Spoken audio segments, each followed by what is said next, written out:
I want to talk about some interesting developments with college football. We obviously know that Texas and Oklahoma decided to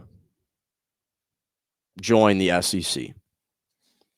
And so it was just reported yesterday that the Big 10, the ACC, and the Pac-12 have formed an official alliance. So this alliance is between the three conferences that essentially is having them collaborate on the future evolution of college athletics and the scheduling to try and benefit each other. They're trying to work together. And this comprises 41 institutions trying to work together through this alliance to restore some stability and balance in college football. That's what they're claiming. And so I said, when Oklahoma and Texas essentially defected from the Big 12 to join the SEC, I thought that this would lead to utter calamity.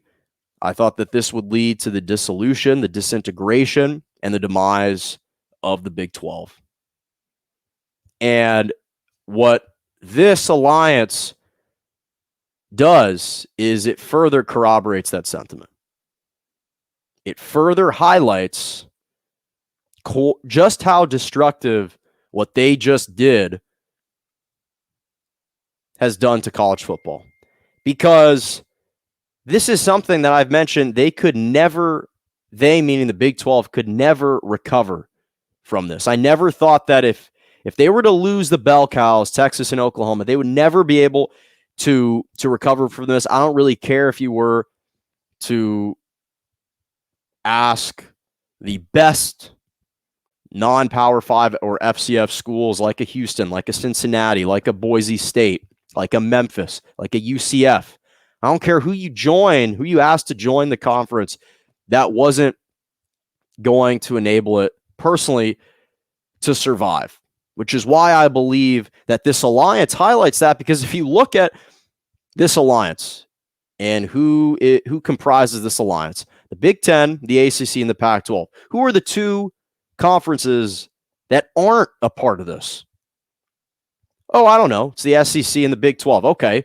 Well, the SEC is well positioned moving forward, given that they've got 16 legitimate powerhouses or notable Division I universities in their conference. Now you're adding Texas and Oklahoma to buffer that standing.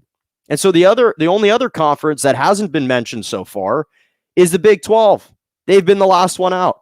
They're left with no allies. No allies. We saw that the Pac-12 and the ACC decided to hitch their wagon to the Big 10 because it was the Big 10 and the SEC that were atop, and the other three were just kind of waiting to see what was going to happen.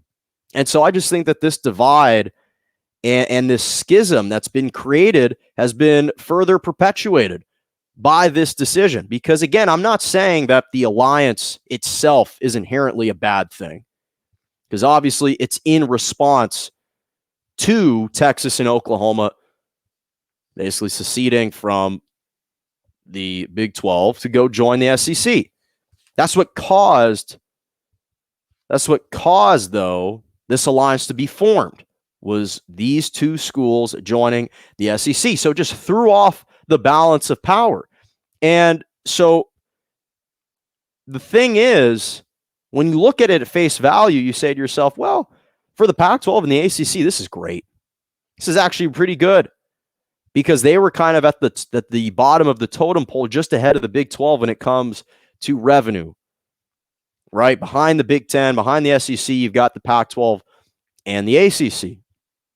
So from a financial standpoint, from a competitive standpoint, from a relevancy standpoint, for those two conferences, makes all the sense in the world after this has unfolded to go hitch your wagon to the Big 10. The Big 10 obviously had the most revenue last year, even more than the SEC. And the Big 10 also, to be honest, has had a consistent number of elite football and basketball programs, but especially football programs, for years. If you want to say, well, maybe it wasn't quite as good as the SEC on the top tier, from top to bottom, it might have been the best conference for several years, given the Ohio States, Michigans, Penn State, Michigan State, Wisconsin, Iowa, Minnesota for a couple years, Nebraska, Northwestern, very solid big name programs.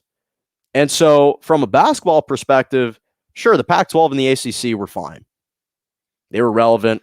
Virginia, Duke, very good basketball programs. Oregon, UCLA, USC in recent years, Arizona for the longest time in the Pac-12, very good basketball programs. But when you look at the football programs for the ACC, obviously you have Clemson and you've got Miami, and you kind of have a fledgling Florida State, whoever, if they can ever figure out their quarterback situation, or their coaching situation.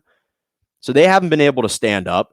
And in the Pac-12, while I am very much, I do admire Oregon, I do admire USC and Washington as more notable teams, Oregon's the only team to have made a college football playoff, and that was years ago. In fact, that was actually the first time that the college football playoff existed. That's how long it's been. They haven't been back. No team has represented the Pac-12. So in football, they were kind of lacking some vitality in both of those conferences. So I get it. It makes perfect sense. And for the Pac-12 and the ACC, I get it. You wanted to attach yourself to the next best conference you could latch onto. And that's the Big 10.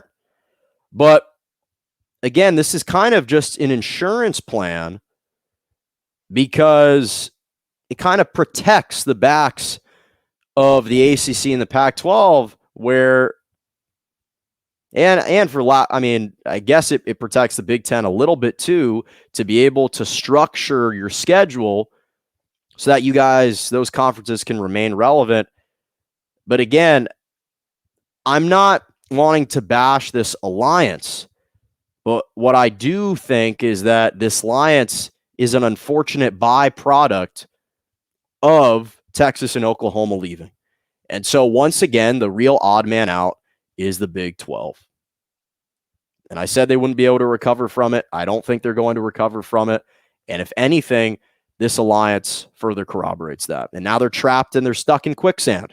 And they're just slowly kind of getting chased down. It's like by a Zamboni, slowly chasing them down, but it's going to get there.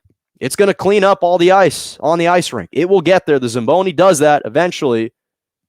And that's what it feels like right now, watching the Big 12 just have to absorb everything that's in front of them. That's just my thinking.